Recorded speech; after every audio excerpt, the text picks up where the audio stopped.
सर्वप्रथम सर्वांना जय शिवराय।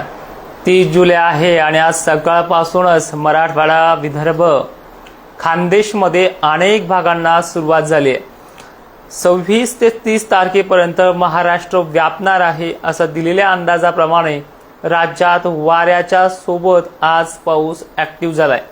अनेक शेतकऱ्यांच्या चिंतेचं तो निरासन करणार आहे, तर काही ठिकाणी जो तुम्हाला वाहुणी पावसाची अपेक्षा होती तो सुद्धा याच्यामध्ये बरसणार आहे। आजच्या या व्हिडिओमध्ये आपण ज्या भागांना घेतच नाही अशाही भागांना तो घेईल अशी ही दिलेली 30 जुलै आहे। फक्त वेळ 2 तासाचा, 3 तासाचा, 4 तासाचा, पण ह्या 30 जुलैच्या दिवसभरात दक्षिण महाराष्ट्र, सांगली, सोलापूरसह लातूरचे सुद्धा काही राहिलेल्या भागांना आणि बीड जिल्ह्यासह मराठवाडा, विदर्भ आणि दक्षिण महाराष्ट्रात पाऊस प्रभाव टाकत आहे। याचबरोबर आजची सुरुवात आणि संध्याकाळपर्यंतचा हा शेवट आहे आणि हा जो काही पाऊस आलेला आहे तो सध्या बंगालच्या उपसागरामध्ये निर्मित असलेला जो काही कमी दाब तो आता पूर्णपणे मराठवाडा, महाराष्ट्र, दक्षिण महाराष्ट्र आणि उत्तर महाराष्ट्रात सुद्धा तो प्रभाव टाकत आहे। आसाममध्ये याच कमी दाबाच्या क्षेत्राने धुमाकूळ घातलाय आणि तोच कमी दाबाचं क्षेत्र महाराष्ट्रामध्ये दस्तक देत आहे। आता हा दिवसभर कुठल्या भागांना काय करू शकेल, शेतीतले कामे आज मराठवाडा, विदर्भ आणि खानदेशमध्ये सहसा चालणारच नाहीत अशा प्रकारचा हा दिवसभर राहणार आहे। त्यानंतर वारंवार ज्या भागांनी अपेक्षाच सोडली होती त्याच भागांच्या अपेक्षा ताज्या करणारी कंडिशन ही आहे। म्हणजे सोलापूरची एकंदरीत सर्व गावं हे सुद्धा या भागामध्ये असा पाऊस दाटून येईल। त्यामुळे एक विनंती करतोय, मराठवाडा असेल, जालना असेल, कुठलाही भाग असेल, तुमच्या या भागातल्या पावसाने सर्वदूर ही व्याप्ती पूर्ण होईल। आता यामध्ये सर्वात प्रामुख्यानं दिवसभर अंग भिजत नाही ही परिस्थिती तुमची ही परिस्थिती जी आहे ती याच्यामध्ये आज पूर्ण होईल। दुसरी महत्वाची गोष्ट, सोलापूरला बारीक थेंबाची जी काही वारंवार इच्छा पाऊस दाखवतोय ती सुद्धा आज मोठ्या थेंबाची पूर्ण होईल। आणि एक मात्र नक्की आहे की हा जो काही कमी दाबाचा पट्टा आहे हा विदर्भ आणि मराठवाड्यामध्ये त्याचबरोबर खानदेशला हा सर्वाधिक जास्त पाऊस देणारा ठरणार आहे। आता एक एक जिल्हा आपण बघूयात। मालेगाव, नाशिक, निफाड, नेवला, जे काही येवला देवळा आहे, त्याचबरोबर वैजापूर, कन्नड, सिल्लोडसह छत्रपती संभाजीनगरचे एकंदरीत सर्व तालुके रिमझिम ते दमदार आणि दमदारच्या नंतर काही गावांना जोरदार सटकारे हा पाऊस इन्व्हॉल्व करू शकतो। त्यामध्ये जळगावचा सुद्धा एकंदरीत सर्व तालुक्याचा आहे। नंदुरबारकडे पुढील 2 तासांमध्ये आगेकूच करत तिथे देखील पाऊस ऍक्टिव्ह होणार आहे। अकोल्यामधल्या एकंदरीत सर्व तालुक्यांना, अमरावतीसह बुलढाण्याच्या सर्व तालुक्यांना सकाळपासून पाऊस चालू आहे आणि यामध्ये काही ठिकाणी सध्या हलक्या जरी सरी वाटत असल्या तरी जसं जसं वाऱ्याचा जोर वाढेल तसं तसं हा पावसाच्या थेंबाची जाडी सुद्धा वाढेल। हे उलटं कनेक्शन आहे।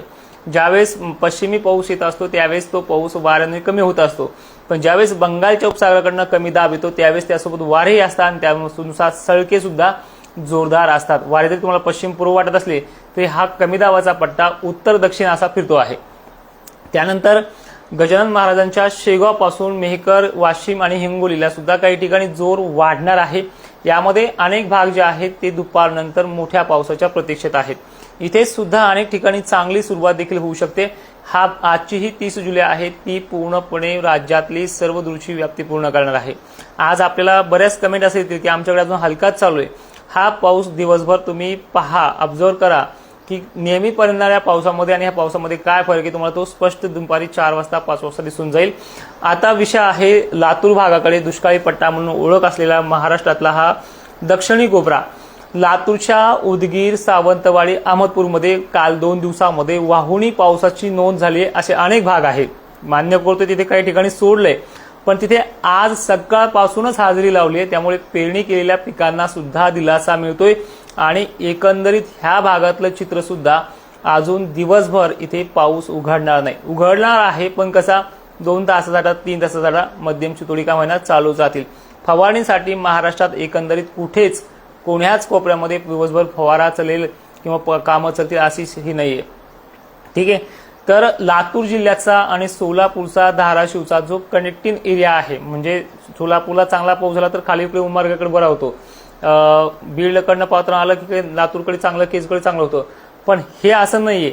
हे येणारच बीडकडनं आहे। दिसायला आभाळ तुम्हाला पश्चिम पूर्व दिसेल किंवा उत्तर दक्षिण दिसेल, या प्रणालीनुसार आणि येणाऱ्या वाऱ्याच्या जोरानुसार हा पाऊस ऍक्टिव्ह होण्यासाठी लातूर, नांदेड, बीड, परभणीसह जालन्यामध्ये सुद्धा सकाळपासून संततधार ते अधिक पावसाची नोंद होईल. आणि जशी जशी दुपार होईल, जसं जसं टेम्परेचर वरनं ढगांच्या वरनं वाढत जाईल, तसं तसं पाण्याचा फ्लो हा वाढत जाणार आहे. आणि अशी कथा खानदेश, विदर्भ आणि मराठवाड्याची सर्वाधिक जास्त, तर पश्चिम महाराष्ट्रात सुद्धा एकंदरीत सर्व पैठण, गंगापूर, अहिल्यानगर सर्व तालुके हे देखील भाग, पुणे परिसर सुद्धा काही तासामध्ये इथे पावसाची ऍक्टिव्हिटी वाढते आहे.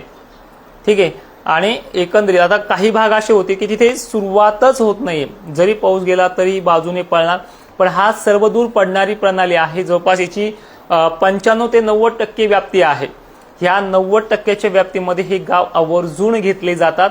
ती आज ऍक्टिव्हिटी आहे. सकाळ झाली नाही अजून, जवळपास टाइम बिघडला वेळीचा, तर ह्या 8च्या 7:30च्या टायमिंगमध्येच इथे वातावरण ऍक्टिव्ह होऊन जाईल पुढच्या अर्ध्या तासामध्ये वगैरे. तर ह्या टायमिंगनुसार ही प्रणाली जवळपास रात्री 12-1 वाजेपर्यंत ऍक्टिव्ह असणार आहे. दिवसभर पाऊस महाराष्ट्रात असणार आहे. आता एक एक विभाग घेऊयात. खानदेश सुरुवात झाली. खानदेशला दिवसभर पाऊस ऍक्टिव्ह असणार आहे. त्यानंतर विदर्भामध्ये गोंदिया, नागपूरकडून पाऊस उघडत जाणार आहे. उलटा आहे, सकाळून इकडे नागपूरच्या पूर्व भागामध्ये, गोंदियाच्या पूर्व भागामध्ये ऊन पडेल. पण जिथे जिथे ऊन पडेल तिथे तिथे दुपारी 1:30 वाजता मुसळधार पाऊस असणार आहे. आणि हा जो काही लो प्रेशर आहे पुढे पुढे सरकत ऊन झाकवत रिमझिम पाऊस पश्चिम महाराष्ट्राकडे येऊन जाईल. आणि नंतर जो दिवस मावता येणार आहे उन्हाच्या जोरासोबत, जो आता इथे ऍक्टिव्ह होईल. ऊन सूर्यदर्शन आज फारसं नाहीच, पण तिकडनं येणाऱ्या टेम्परेचरच्या प्रभावामुळे तो पाऊस पुढे चंद्रपूरला वाहुणी पावसाची नोंद देऊ शकतो. मग यात चंद्रपूर, यवतमाळ हे सर्व जिल्हे आले. महाराष्ट्रात एकंदरीत आज सरळ सोप्या भाषेत सांगायचं म्हटलं तर सर्वदूर तारीख आहे. ठीक आहे. आता आपण बाकीचे दिलासे पाहतोय. शेतात नाही तर तळ्यात कशाला पाहिजे, पण तरी सुद्धा ह्या गोष्टीकडे अनफोकस करून चालत नाहीये. पैठणचं गंगा धरण जे आहे जायकवाडी, हे जवळपास 70% पूर्ण झालेलं आहे. आणि बाकीचे धरणं तुम्हाला माहिती हे पूर्ण झालेत. 1972 नुसार असे धरणं नव्हते. आणि ज्यांना बुरबुर बारीक सारीक वाटतं त्यांनी दिवसभर आजचा पाऊस पहा. आणि उद्याच्या लाईव्ह मध्ये आपण सगळ्यांच्या कमेंट देखील घेण्याचा प्रयत्न करूयात. महाराष्ट्रामध्ये मी अशा अनेक भागामध्ये जाऊन आलोय. गेल्या वर्षीपेक्षाही बरे पिकं आहेत. जे कोणी मागं राहिलं असेल, पेरण्या मागं राहिल्या असेल, तुम्हाला फक्त एक जोरदार दिलासा देतो की परतीच्या पावसात तुम्ही मागे राहिल्यामुळे तुम्हाला फायदा होणार आहे. बाकी ज्यांनी अगोदर पेरण्या त्यांचं काय होणार आहे हे 1 ऑगस्टच्या रेकॉर्डिंगमध्ये मी तुम्हाला सांगणार आहे. पण मी तुम्हाला एवढं ठासून सांगेन, ज्यांनी आठवड्याभरापूर्वी पेरण्या केल्यात, ज्यांनी मागच्या पेरण्या केल्यात, ते फायदेशीर ठरणार म्हणजे ठरणार. एवढा जबरदस्त परतीचा पाऊस आहे. अक्षरशः मी त्या 1 ऑगस्टच्या रिपोर्टमध्ये परवाच्या दिवशी तुम्हाला सगळं सांगणार आहे. कारण की यंदा सुद्धा पावसाचा धिंगाणा मराठवाडा, विदर्भासह पश्चिम महाराष्ट्रात कायम असणार आहे. आणि एवढा खतरनाक पाऊस परतीचा गेल्या वर्षीची सुद्धा बरोबरी करू शकतो, हे असे रिपोर्ट अजूनही निघतात. ठीक आहे. आता सुपर अल्निनो तर नाही, हा आपला रिपोर्ट होता. 10% वगैरे तो राहील प्रभाव, त्यामुळे थोडीफार असमान वितरण चालू आहे त्याचं. आणि विशेष करून इकडे पश्चिम महाराष्ट्र, दक्षिण महाराष्ट्र, मराठवाड्यात सुद्धा चालू आहे. पण त्याबरोबर तो चांगला पण घेतोय, खंड तर पाहायला पण मिळत नाही. पण तसाच दुसरा जो रिपोर्ट असतो आपला परतीचा पावसाचा, तो 1 ऑगस्टला, त्या अगोदर मी सांगितलं पण तो कधी येणार आहे, पण त्या 1 ऑगस्टला ते डिक्लेअर होणार आहे, जे आज ठामपणे सांगण्याची भूमिका आपण ठेवतोय. पण त्यामध्ये 2-3 मुद्दे असे येतात की परतीचा पाऊस भीतीदायक आहेच. बघूयात पुढे काय होते उद्याच्या रिपोर्टमध्ये, परवाच्या. तोपर्यंत जय शिवराय. आज संपूर्ण महाराष्ट्रामध्ये दमदार चांगला पाऊस असेल. काहीला घ्यायला वेळ लागतोय, दुपारून घेईल, काहींना सकाळून घेईल, पण तो घेणार आहे. जय शिवराय. धन्यवाद. नेवासाला 2 तासातील झाला पाऊस. तुळशीदास शिंदे सर, काही काळजी करू नका.